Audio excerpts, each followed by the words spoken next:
Hello everyone. Today I'll be talking about a pretty controversial race that, as of recording this video, happened just last weekend. This race, of course, was the 2023 Tennessee Lottery 250 for the NASCAR Xfinity Series at the Nashville Superspeedway. Today I will be going over that race. Coming into the race, some big storylines were starting inside the top 10. Due to the multitude of issues during Saturday's qualifying, including multiple drivers slipping and sliding, Sage Karam making some light contact with the wall, and Connor Mosack spinning off turn 4, some underdog drivers would start higher up in the field than normal. Sammy Smith would kick off his first career Xfinity race, qualifying 6th, however he would start at the back for unimproved adjustments. Carson Hocevar, who would be making his 4th start of the season for Spire Motorsports, coming off 2 straight top 10 finishes at Darlington and Charlotte. Starting 9th and 10th would be Kyle Sieg, who put down an unironically good qualifying lap, and Parker Retzlaff, who, to be honest, is doing amazingly so far in 2023 with 1 top 5 and 3 top 10s driving for Jordan Anderson Racing. Just behind them is Jeb Burton, Retzlaff's teammate, who is also having a breakout year, with his 2nd career win coming at Talladega earlier this year. Finally, in row 9, Joe Graf and Stefan Parsons would start side by side. Graf driving for RSS Racing and Stefan for SS Greenlight Racing respectively. Now, on to the start.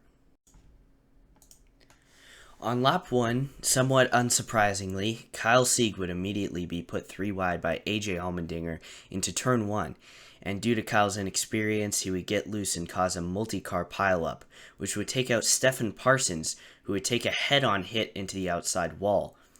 The crash would also involve the winner of last year's race, Justin Allgaier, and Kyle's brother Ryan Sieg, who also started inside the top 20 for the race. All but Parsons were able to continue after the pileup. Stefan would later be released from the care center with no injuries. Jeb Burton would also do an insane save after Kyle got loose underneath him. Restarting on lap 9, disaster would once again strike, as this time they would last until turn 3, when Austin Hill made an optimistic move into the inside of Ty Gibbs, getting him loose and spinning him out, once again just clipping Jeb Burton. Ryan Sieg would also spin out in avoidance of the wreck. Already 2 cautions with less than 2 laps raced under green, and already 12 laps under caution. They would restart on lap 15, but it wouldn't be long before the caution would once again fly.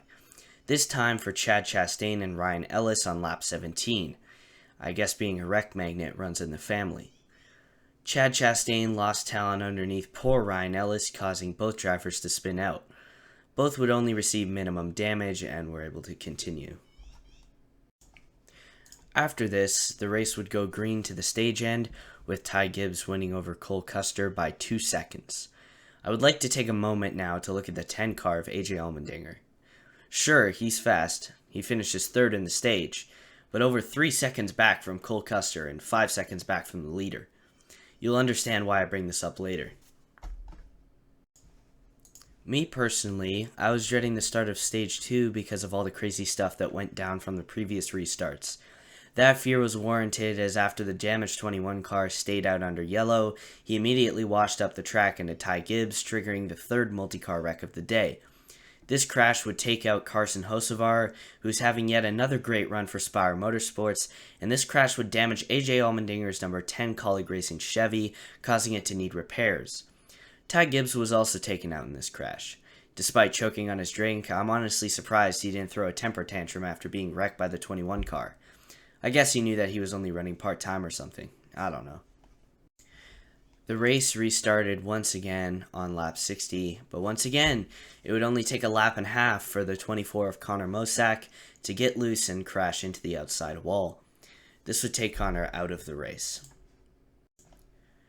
The race went back green on lap 66, and oh, what a surprise, another caution.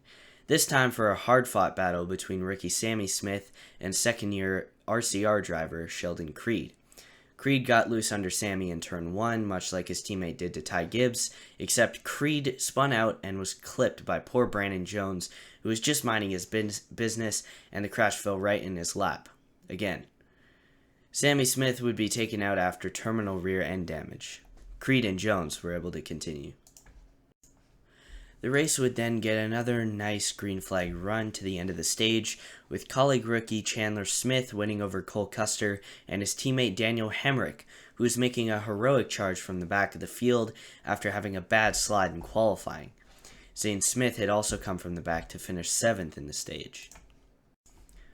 During pit stops under caution, Sam Mayer had a scary close call with a crew member from the O2 car, Blaine Perkins. Luckily, everyone was alright. The race would go green for a while, with Chandler Smith technically leading until the 00 of Cole Custer would pass Chandler for the lead. The reason I say technically is because Parker Kligerman was trying to stretch his fuel as far as possible, so he was leading, but Cole and Chandler were running him down fast. But out of nowhere, AJ Allmendinger was ticking down incredible lap times and was quickly catching the front two after starting at the back after his contact with Ty Gibbs. AJ was so fast due to the somewhat repaired damage on the right rear quarter panel, allowing him to rip the bottom without getting loose. He would quickly get past Chandler, who had fallen back to second, and then the leader Cole Custer before running away with the lead. But, alas, on lap 184, Chad Chastain would once again spin to bring the drivers to overtime. Riley Herbst, after 2 penalties and missing pit road during green flag pit stops, had the only car who could even keep up with the 10, had worked all the way up to the top 10 before the caution, and thanks to a great pit stop, Riley lined up front row just outside the number 10.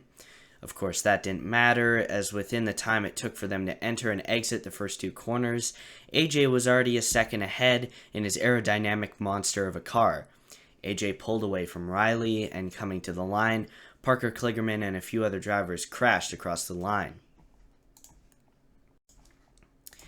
Even though this was a controversial race with the winner, all the wrecking on restarts, and the slickness of the track, some great stories came out of this race. Riley Herbst gets his best career finish, Sam Mayer finally gets a clean and consistent run, Austin Hill somehow finishes 4th after all the wrecking he did earlier in the race, Zane Smith finishes 7th for RSS in his first career start, Daniel Hemrick finishes 8th after starting almost dead last, Parker Retzlaff closes out a solid weekend with his 5th career top 10, Parker Kligerman and Jeb Burton both get top 15s after wild races for the both of them, and JD Motorsports gets 2 top 20s with Kyle Weatherman and Brennan Poole. This was a good race overall. Personally, I would like to see the 10 team get penalized some owner points for a lead goal modification or something, because before the repairs, AJ was the 3rd place car at best, but I digress. Thank you all for watching, and I'll see you in the next one. Peace.